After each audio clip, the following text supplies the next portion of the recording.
Turning now to the courtroom, the man accused of stabbing multiple people, killing 2 of them, was in court today. Kelsey McFarland was there in court and has the latest on his hearing. Yoni Barrios was formally informed of his charges, 2 counts of murder and 6 counts of attempted murder. His public defender, appointed minutes before his appearance, is now raising questions about his competency. A person has to be competent to assist counsel, meaning they have to know time and place, that sort of thing. There's a fundamental level that he has to meet.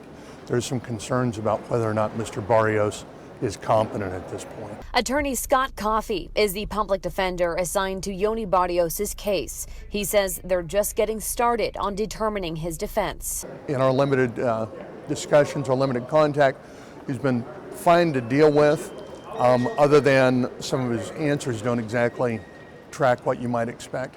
Have you received a copy of the criminal complaint? Yes. Do you understand the charges? Yes.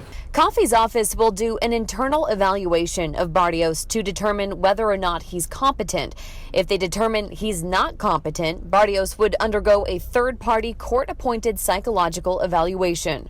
If there's a finding that he's not competent to move forward, what's going to happen? He's going to be sent to a state facility for evaluation, either Lakes Crossing in Reno or Stein here in Las Vegas. And they would try to restore him to competency through medication,